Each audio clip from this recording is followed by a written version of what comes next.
फिर कौम का इनके साथ बर्ताव भी देख लीजिए। जो अच्छे भले लोग हैं वही उनकी मेहनतें तो रहती हैं जो मदरसे चल रहे हैं, मगर आम तरीके से जो सोच है वो क्या है वो आप सब जानते हैं।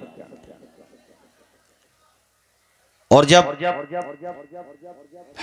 अपना सबक सुना देता तालिबे इल्म, जैसे उसने सबक सुना दिया 10 बजे, बहुत सारे तलबा ऐसे होते हैं अल्हम्दुलिल्लाह कि नमाज़े फज्र की जमात बाद में होती है, वो अपना सबक पहले सुना चुके होते हैं अल्लाह के करम से, जबकि तुम सो के भी नहीं उठे।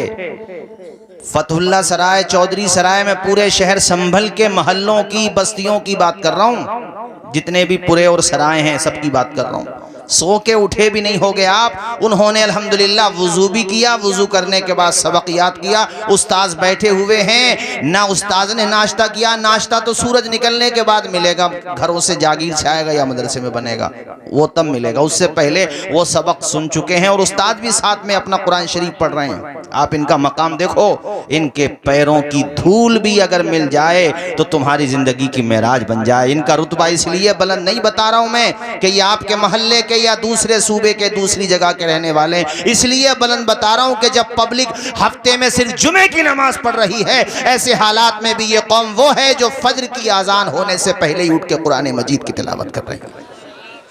आप मकाम तो पहचानिए इन तलबा का, इनके उस्ताद का, उन बच्चों का जिन्होंने अपनी माँ का आंचल छोड़ दिया। मदरसों में जब पढ़ने आते हैं बच्चे, देखो कितने तलबा ऐसे होते हैं खुदा की कसम जो जुमेरात आने का इंतजार ऐसे करते हैं जैसे आप लोग ईद आने का। क्यों? कि वाली साहब का चेहरा देखने को मिलेगा, घर को जाने को मिलेगा, अपनी माँ का चेहरा देखने को मिलेगा।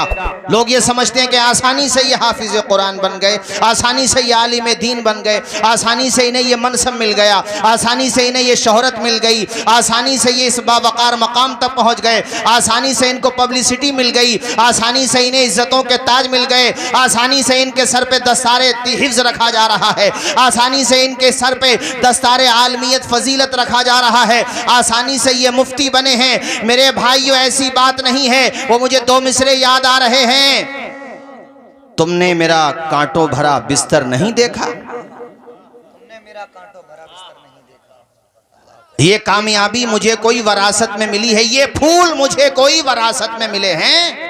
ऐसा थोड़ी है कि किसी ने मुझे ये वरासत में फूल दे दिए कि भाई लो मौलाना आरिफ साहब आप जिम्मेदारी संभालो, कायदे उलमा अहले सुन्नत हजरत मौलाना नफीस अख्तर साहब आप लीजिए जिम्मेदारी, हमारे हजरत मौलाना अफसरुल कादरी साहब आपको ये जिम्मेदारी दी जाती है, हजरत मौलाना इसाक साहब आप लीजिए जिम्मेदारी, हजरत मौलाना कामिल साहब आपको ये इज्जत दी जाती है, आपको माला माल किया जाता, हजरत मौलाना अबरार साहब आपको ये जिम्मेदारी दी जाती है। अरे ये फूल हमें कोई वरासत में मिले हैं, तुमने हमारा कांटों भरा बिस्तर नहीं। अल्लाहु अकबर, नारे तकबीर, वाह वाह वाह वाह, माशाअल्लाह। तुमने हमारा कांटों भरा बिस्तर नहीं देखा, संघर्ष नहीं देखा, रातों की मेहनतें नहीं देखी, ट्रेन में जनरल डिब्बों में खड़े होकर के लखनऊ तक जाना।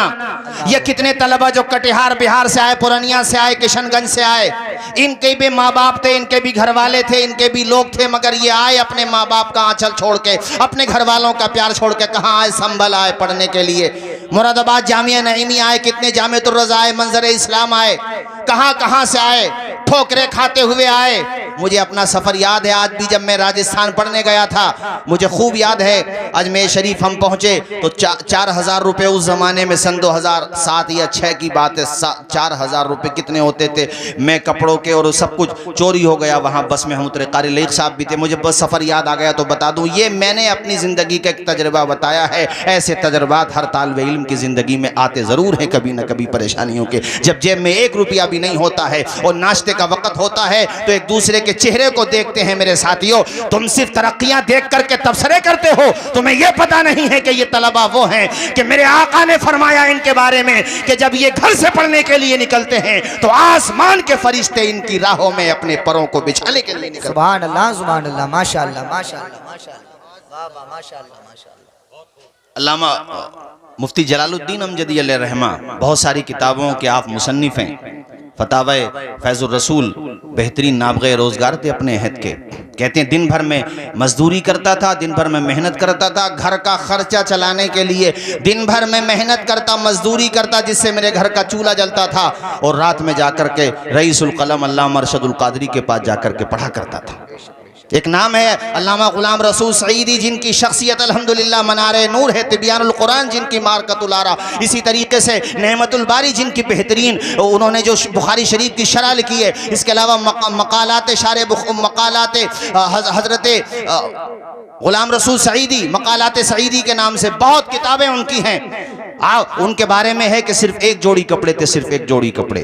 और जब नहाने की ज़रूरत आती तो बस्ती के बाहर जाते और कहीं तालाब था वहाँ जाकर के नहाते और वो कपड़ों को धोते और वहीं पे करीब में उसके आसपास में सुखाने के लिए जब वो सूख जाते तो पानी से निकल करके बाहर आते थे। ऐसे तालीम हासिल की, मगर अल्लाह ने कितनी इज्जत दी कि आज उनकी लिखी हुई किताबें सिर्फ बर्रे सगीर में अहले इल्म की आंखों का सुरमा और उनके दिल का करार नहीं है, बल्कि जहाँ जहाँ भी अल्हम्दुलिल्लाह सुन्नियत पाई जाती है वहाँ उनके किताब के हवाले जात दिए जाते हैं। मेरे साथी, ऐसे इल्म हासिल किया जाता, संघर्ष की राह चलना पड़ता है।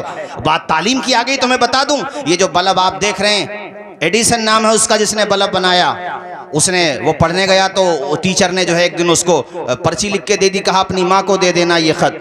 वो जब ख़त लेकर के अपनी माँ के पास पहुँचा, माँ ने सीने से लगा लिया। ये बात मेरी माएँ बहनें सुने, क्योंकि ये जो 9 तलबा आज अल्हम्दुलिल्लाह हुफ़ाज़ बने हैं, इनकी कामयाबी में इनकी माँ की दुआ भी तो शामिल है। बेशक बेशक, इनके बाप की दुआ भी शामिल है।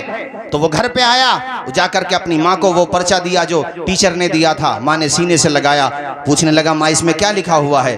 कहा, बेटे इसमें ये लिखा हुआ है तुम्हारा बेटा जीनियस है, तुम्हारा बेटा इंटेलिजेंट है, तुम्हारे बेटे को पढ़ाने के लिए हमारे पास इतने काबिल असातिज़ा नहीं है, ये बहुत गज़ब की सलाहियत रखता है, बेहतरीन ज़हानत है इसके पास, ये ऐसे सवालात करता है कि इसके जवाब देने के लिए हमारे पास सलाहियत है ही नहीं, ऐसा दिल दिमाग नहीं है हमारे पास जो इसको मुतमईन कर सकें।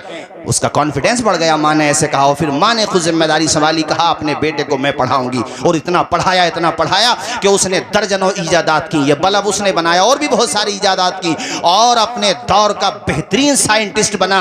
उसकी माँ तो फौत हो गई थी, इंतकाल हो गया था माँ का, माँ मर चुकी थी। एक दिन सामान तलाश करते करते वही पर्ची उसकी निगाहों के सामने आ गई। उसने पर्ची जब खोल के देखी, आंखों से आंसू टपकने लगे, दिल का पैमाना आंखों से छलकने लगा। पर्ची में लिखा हुआ था, तुम्हारा बेटा कुन जहन है, ये कुछ नहीं पढ़ता, इसका जहन काम नहीं करता, उल्टे सीधे सवालात करता है। आप ऐसा करो, आइंदा हमारे स्कूल में अपने बच्चे को पढ़ने मत भेजना, वरना फिर हमें मजबूरन तुम्हें आकर के बताना पड़ेगा। पर्चे में लिख दिया कि आइंदा अपने बेटे को मत भेजना। ये पर्चा वो पढ़ता हुआ जा रहा था और आंखों से टपक रहे थे आंसू कि मेरी माँ थी जिसने डूबता हुआ सूरज उगा करके दिखा दिया। संघर्ष की राह जो चलता है, हालात वही बदलता है। जिसने रातों से जंग जीती है, सूरज बनकर वही चमकता है।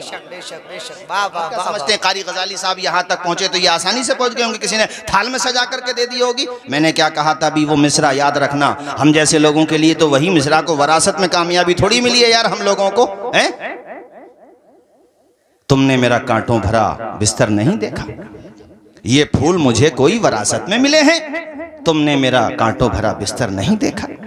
बड़ी मेहनत करते हैं तब जाकर के कामयाबी मिलती है मेरे साथियों। इन तलबा की मेहनत मैंने नमाज फज्र से पहले नहीं बताया आपको। नमाज फज्र से पहले तो अल्हम्दुलिल्लाह उठते ही हैं, जबकि ये कौम सिर्फ रमजान में कुरान उठा के देखती है, फिर भी ये आबरू बचाए हुए इस उम्मत की कि ये उठ जाते हैं सुबह में, अरे कपड़ों पे पैबंद लगे हुए हैं तो क्या हुआ, किरदार तो इनका गाजी वाला है।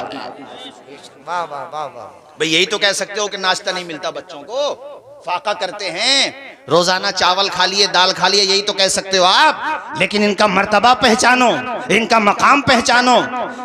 ये देखो किस तरीके से मेहनत करते। कभी गुजरा करो मदरसे के पास से, अल्लाह रसूल की मोहब्बत ही में सही उन तलबा के सर पे हाथ रख दिया करो और किसी तालिब इल्म की खामोशी से साथ जाकर के मदद कर दिया करो। ये सोच करके मेरा छोटा भाई है, ये औलाद दाखिल है, वो तालिब इल्म हाफिज कुरान बनेगा, वो कुरान पढ़ेगा, उसका सवाब अल्लाह ताला तुम्हारी रूह को भी अता फरमाए। बेशक बेशक। मेरे हुजूर की रूह पाक खुश होगी कि मेरे मेहमान से कितनी मोहब्बत कर रहा है। कोई बिहार से, कहाँ है बिहार, यहाँ है 700-800 किलोमीटर दूर, और किशनगंज चले जाओ तो कितने किलोमीटर दूर, और दूर चले जाओ कोई बंगाल से, कोई जनाबे वाला कर्नाटका से, कोई कहाँ से हमारे संबल में पढ़ने के लिए आया है। तो हमारी जिम्मेदारी बनती है कि हम अपने पैसों को फजूल पानी की तरह बहाने की जगह इन बच्चों का सहारा बन जाए। जैसे सर्दियां पड़ रही हैं, अपनी आल औलाद के लिए हम गरम गरम कपड़े लाते हैं, तो क्या किसी तालिब इल्म को हम गोद नहीं ले सकते? क्या 10-20 तलबा को हम गोद नहीं ले सकते? और ये बात मैं उद्योगपतियों से भी कहता हूँ,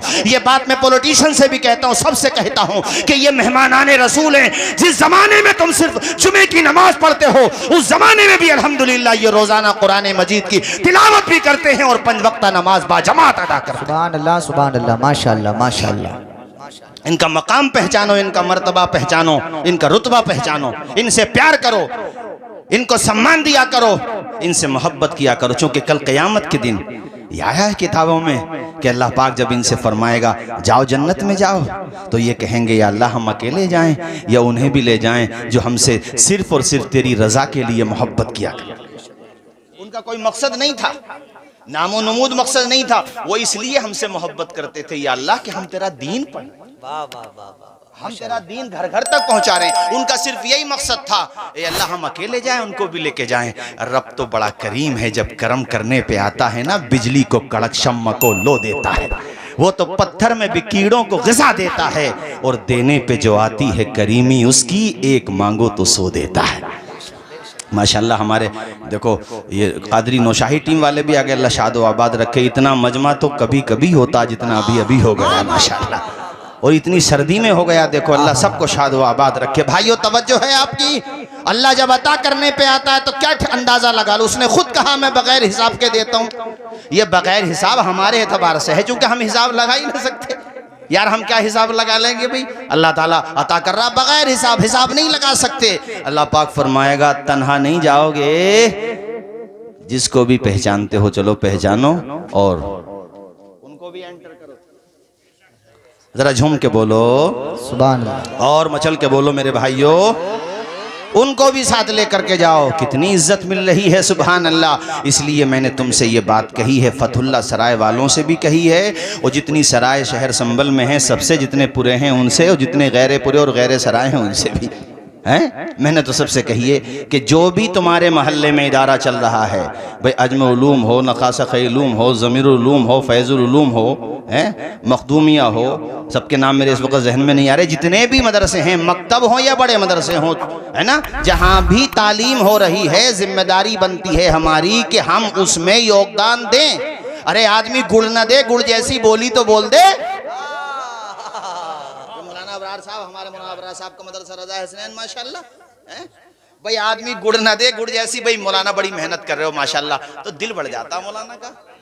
ये नहीं है गुजरे तो इधर से भी गुजरे तो ऐसा लग रहा था भोपाल के बटुए हैं, उधर से गुजरे तो भी ऐसे लग रहा था, और मौलाना का दिल टूट जाता है यार। तो मेहनत करो, इनके बाल बच्चों को पढ़ाओ, और सीधे मुंह नहीं बोल सकते। अरे 150 रुपए हाथ पे रख दो उसके, हैं तुम्हारे 150 रुपए से कुछ नहीं घटेगा, मगर उस मौलाना का दिल बढ़ जाएगा जरा। जैसे यहाँ पर माशाल्लाह मैंने अंदाज़ा लगा लिया थोड़ी देर में ही, मैं भी सैरो सियाहत वाला आदमी हूँ, मुझे थोड़ी बहुत पहचान तो हो ही जाती है। खूब खुश है माशाल्लाह फतहुल्लाह सराय वाले यहाँ पर। मैंने देखा थोड़ी देर में बहुत सारे लोग आ गए मोहल्ले के, और बड़े खुश हैं, कभी कारी साहब बड़ी मेहनत कर रहे हैं, बच्चों को पढ़ा रहे हैं। यार तुम अगर मर गए तो नमाज जनाजा पढ़ाने वाला बेटा नहीं मिलेगा तुम्हें, अगर ये मदरसे बंद हो गए तो। ये सवाल आता कारी नैयर साहब मदरसों ने क्या दिया है? मैंने कहा तुम्हारे बच्चों को जिंदगी का सलीका दिया है मदरसों को। मदरसों ने तुम्हारे बच्चों को पत्थरों से हीरा बना दिया है मदरसों ने। तुम कहते हो इन मदरसों ने क्या दिया? जिंदगी जीने का सलीका दिया है मदरसों ने, शूर जिंदगी दिया है मदरसों ने। हमारे बच्चों को अपने वक्त का बेहतरीन आलिम बनाया है मदरसों ने। हमारे बच्चों को खुदा रसूल की मार्फत देने का काम किया है मदरसों ने। हमारे बच्चों को हीरा बनाने का काम किया है मदरसों ने। और ये जो मस्जिदों से मीनारे हैं, और इन मीनारों से जो आजान की सदाएं बुलंद होती हैं, ये मुअज्जिन देने का काम भी तो किया है मदरसों ने। माशाअल्लाह माशाअल्लाह। क्यों पीछे पड़े हुए हैं लोग मदरसों के, मुझे बताओ। उन्हें पता है कि ये मदरसे अहले ईमान की रीढ़ है, रीढ़। बोलो ऊंचा बोलो। आज 26 जनवरी थी, आज बात आई तो मैं बताऊं आपको, ये भी जिक्र आता है कि हमने क्या किया। अब तो पता नहीं क्या क्या जिक्र आता है, ऐसे ऐसे जिक्र आते हैं कि हम बता भी नहीं सकते आपको। अब आप सब जानते हैं कैसे कैसे जिक्र आते हैं। अरे हमने क्या किया? हम खून की किस्तें तो कई दे चुके, लेकिन ए अर्ज़े वतन हक अदा क्यों नहीं होता है? सवाल है हमने क्या दिया? आखिरी शासक थे बहादुर शाह जफर, उनके सामने उनके पोतों के कटे हुए सर रख के लाए गए थे मेरे भाइयों। मगर फिर भी उन्होंने हिम्मत नहीं हारी, हौसला नहीं हारा। हमने क्या दिया उनसे? उस वक्त के बड़े बड़े हुक्मरानों ने कहा था, बहादुर शाह जफर अब लंका लुट चुकी है, कुछ नहीं बचा तुम्हारा, सब कुछ ईस्ट इंडिया कंपनी के अधीन है, सब कुछ उसी के पास है, तुम्हारे पास कुछ नहीं। उन्होंने शेरी रंग में कहा था, दमदमे में दम नहीं, खैर मांगो जान की, ए जफर ठंडी हुई तेग हिंदुस्तान की, बूढ़े थे कैदी बना लिए गए थे, ढांचा बचा था बस, उसमें आत्मा थी, इसके अलावा क्या बचा था? कहां पर कैद थे? बर्मा में, म्यांमार में, आज भी उनका मजार शरीफ वहीं पर है। आपने जवाब दिया था जब अंग्रेजों ने कहा था दमदमे में दम नहीं, खैर मांगो जान की, ए जफर ठंडी हुई तेग हिंदुस्तान की, तो बहादुर शाह जफर ने कहा था, गाजियों में बू रहेगी जब तलक ईमान की, तख्ते लंदन तक चलेगी तेग हिंदुस्तान। वाह वाह वाह वाह वाह वाह वाह वाह वाह वाह वाह वाह वाह, माशाअल्लाह माशाअल्लाह। भाइयों बस में चूंकि वक्त का मुझे ख्याल है, मैं तो औरों से कहता हूँ ख्याल रखो, तो मैं नहीं रखूंगा तो कौन रखेगा? इसलिए मैं आपसे आखिर में कहूँगा, कारी गजाली साहब बैठ जाओ थोड़ी देर, आप भी, आपको हमारे ये अच्छा हजरत को लेने के लिए जा रहे हैं, ठीक है ठीक है, हाँ ले आइए फ़ौरन, चूँकि सर्दी बहुत ज़्यादा है और आप देख रहे हैं कोहरा भी पड़ रहा है, मगर फिर भी आप लोग तशरीफ़ लाए। मौला ताला हम सबको अमल की तौफीक अता फरमाए। भाइयों आखिर में चंद बातें और कहूँगा। देखो तौहीद, अल्लाह को एक मानना, जोर से बोलो अल्लाह को एक मानना। ये सारी बातें घुट्टी में पिला दी जाती हैं मदरसों के अंदर। हाँ एक मान, कुल हुवल्लाहु अहद, ऊंचा बोलो अल्लाह माबूद ला इलाहा इल्लल्लाह, माबूद सिर्फ अल्लाह है। एक लॉजिकल बात कह रहा हूं मैं बहुत सीधी सीधी बात कह रहा हूं भाई। खुदा कौन? खुदा अक्ल के एतबार से कौन होगा भाई? खुदा जो हमें बनाए या जिसे हम बनाए? अरे ऊंचा बोलो यार, जिसे हम बनाए, तो जिसे हमने बनाया वो तो खुद हमारा मोहताज है। खुदा वो है जिसने हमें भी बनाया, जिसने पूरे संसार को बनाया, जो संसार का रचयिता है। अब इसको हमारा जुर्म समझो, कुछ भी समझो, मगर ये सच है कि अहले हक माबूद और खुदा सिर्फ एक ही को मानते हैं। अपने नबी को भी हम खुदा नहीं मानते, जान से ज्यादा प्यार करते हैं उनसे, मगर उन्हें भी हम खुदा, अरे जोर से बोलो खुदा, उन्होंने खुद हमें ये तालीम दी, अशहदु अल्ला इलाहा इल्लल्लाह, अल्लाह माबूद सिर्फ और सिर्फ अल्लाह, माबूद सिर्फ वो है। ये तो अकल भी कहती है बाबा खुदा वही तो है जिसने सबको बनाया, जिसका कोई अंत नहीं, जिसकी कोई शुरुआत नहीं। यार जिसका आगाज होगा अंजाम भी होगा, लॉजिकल बात है। अरे 1000 साल की उम्र भी किसी की है तो भैया 1000 साल के बाद तो एंडिंग है कि नहीं, बोलो। और जिसकी एंडिंग हो गई वो खुदा कैसे होगा भाई? खुदा तो वो है जिसने सबको बनाया, उससे किसी ने नहीं बनाया, उसका ना आगाज ना इंतहा, वो हमेशा से है, हमेशा रहेगा। ऊंचा बोलो हमेशा। बात खत्म हो गई। जिस पे मौत तारी हो जाए वो कैसे खुदा हो सकता है? जिसकी एंडिंग हो जाए वो कैसे खुदा हो सकता है? जो किसी का मोहताज हो, खुदा वो है जो किसी का मोहताज नहीं, पूरा संसार उसका मोहताज। बेशक बेशक बेशक, ये बिल्कुल लॉजिकल बात है। हमने ये किताबों में पढ़ा, हमारे मौलाना कामिल साहब हमारे साथी बैठे हुए हैं, इसमें क्या बोलते हैं उसूल शाशी में भी है, हमारे वहाँ उसूल फिक़ह की किताब है, हमारे हज़रत मौलाना आरिफ साहब क़िबला तशरीफ़ फरमा, उलमा पूछिए इनसे। उसमें सवाल ये है कि अगर अंबियाए किराम की जमात नहीं भी आती तब भी क्या इंसानों पे लाजिम था कि वो खुदा को एक माने? तो जवाब में दिया गया है उसकी अक्ल तो उसको बताने के लिए काफ़ी है ना, कहाँ इस संसार का रचयिता सिर्फ एक ही है। तब भी जरूरी था उसके ऊपर अपनी अकल दौड़ाए कि जिसकी एंडिंग हो जाए वो खुदा कैसे हो सकता है। हमारे हजरत मौलाना ज़ियाउल मुस्तफ़ा साहब क़िबला माशाअल्लाह, हजरत मौलाना रिफ़ाउल साहब, हाफिज़ मुनव्वर साहब हसनपुर से, देखो इतनी सर्दी में आ गए, तुम तो शहर के सराय और पुरे से आए हो या हसनपुर से आए? सुभान, इतनी सर्दी में अल्लाह शादो आबाद रखे, अल्लाह खुश रखे सबको। भाइयों बात समझ आ रही कि नहीं आ रही? बोलो। अल्लाह का शुक्र अदा करो कि अल्लाह ने तुम्हें साहिब ईमान बनाया। इससे बड़ी दौलत है दुनिया में किसी के पास? वरना पता नहीं क्या क्या खा रहे हो,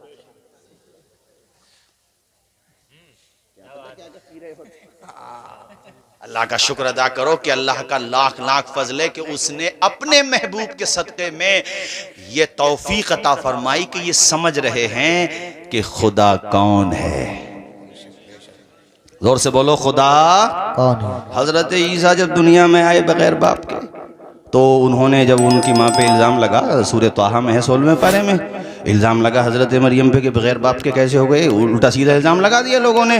फ़ाशारत इलैहि, तो हज़रत मरियम ने इशारा किया अपने बच्चे ईसा की तरफ, तो आप बोल पड़े पालने में और कहा इन्नी अब्दुल्लाह, मैं अल्लाह का बंदा हूँ। बेशक बेशक।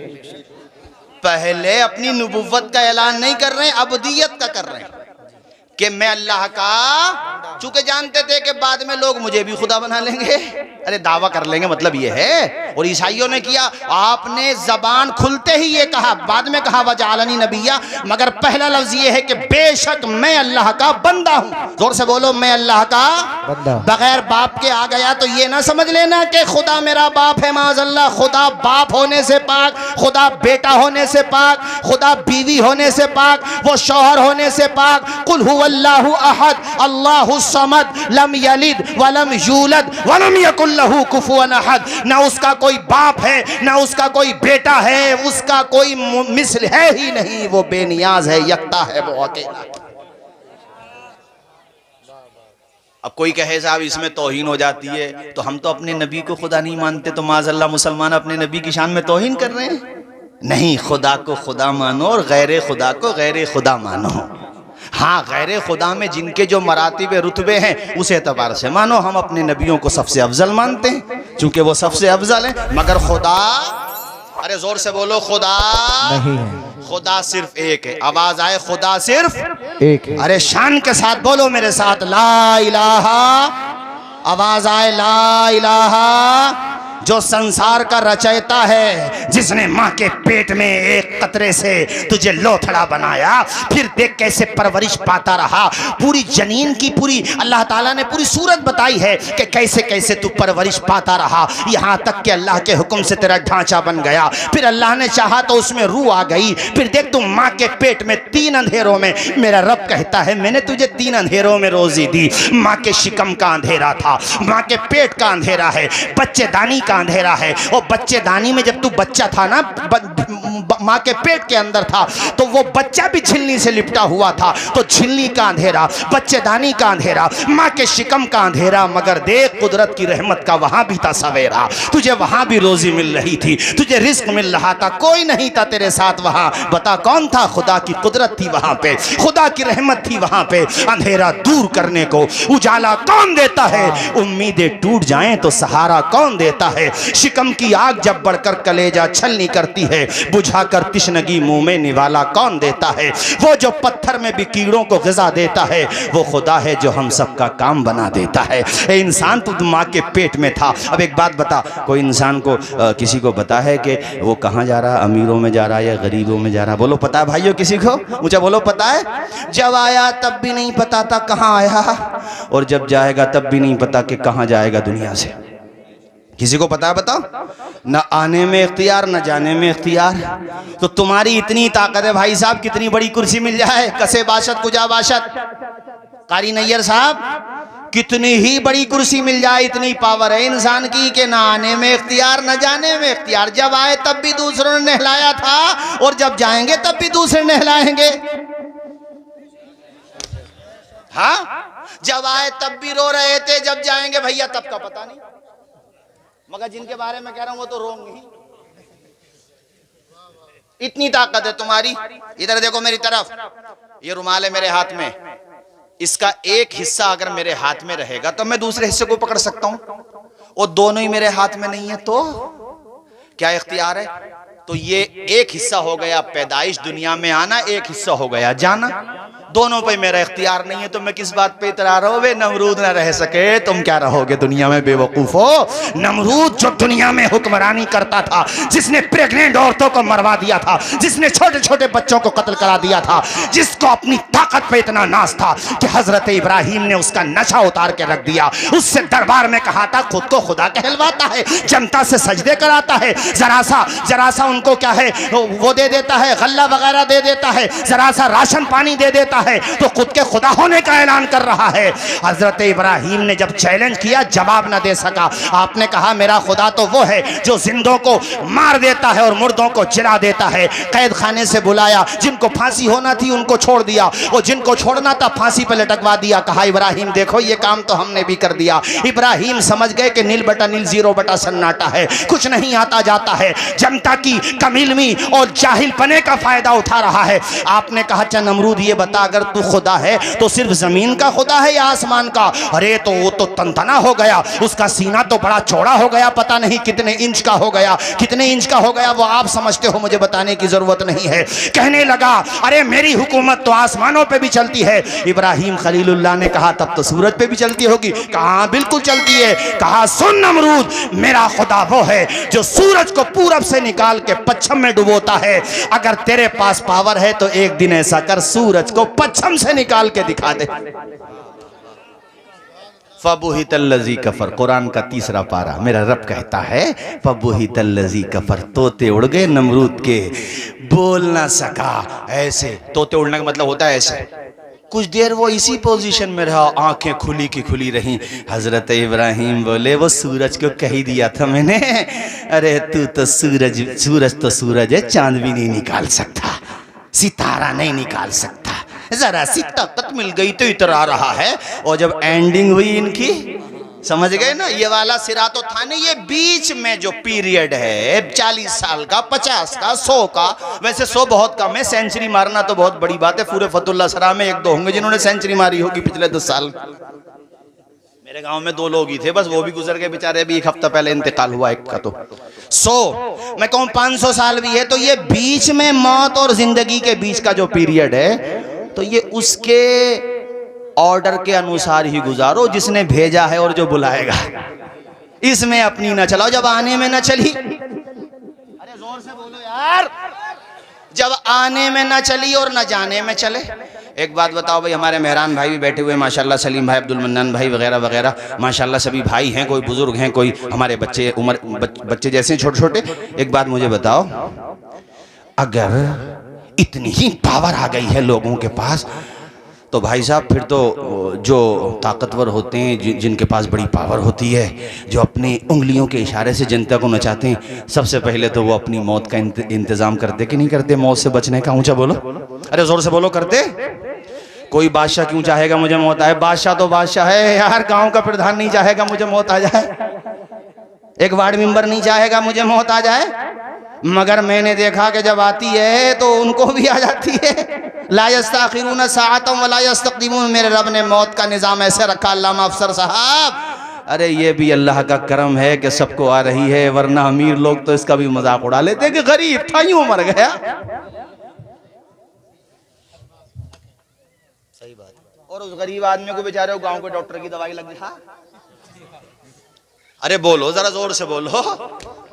कितने कितने मालदार हैं, अरबोपति हैं, बड़ा जी चाहता खाने को, मगर शुगर पेशेंट है बेचारे, देखते ही रहते हैं मीठे को।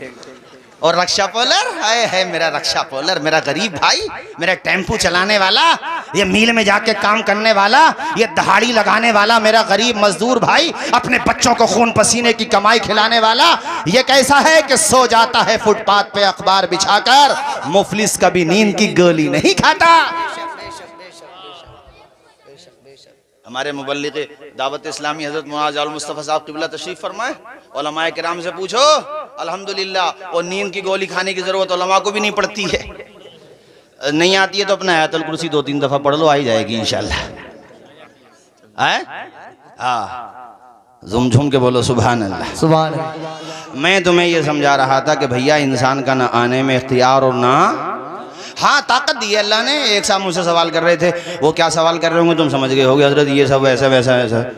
और मैं समझ गया क्या कहना चाह रहे हैं। मैंने कहा ऐसा बहुत हो चुका पहले भी यार, कुरान पढ़ो ना, तुम 12वां पारा ही पढ़ लो। पहले हज़रत नूह अलैहिस्सलाम का जिक्र है, फिर हज़रत हूद का है, फिर हज़रत सालेह का है, फिर हज़रत शुएब लूत अलैहिस्सलाम का, फिर शुएब अलैहिस्सलाम का, फिर मूसा और हारून का है, और फिर आगे बढ़ो तो सूरह यूसुफ आ जाती है। तो ये सबके जिक्र कुरान में क्यों आए कि इन्होंने ऐसा किया, फिर ऐसा हुआ, फिर जालिमों का अंजाम ये हुआ?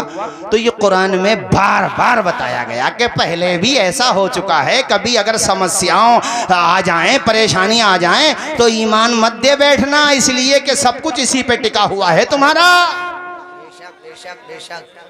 और फिर कुरान ने ये भी तो बताया जालिमों का अंजाम क्या हुआ। अब तफसीर पढ़ लो कुरान की। ये जो नमरूद थे, मिस्टर नमरूद, अरे थोड़ा इज्जत के साथ नाम लो ना यार, किसी की बेइज्जती भी करो तो इज्जत के साथ करो यार।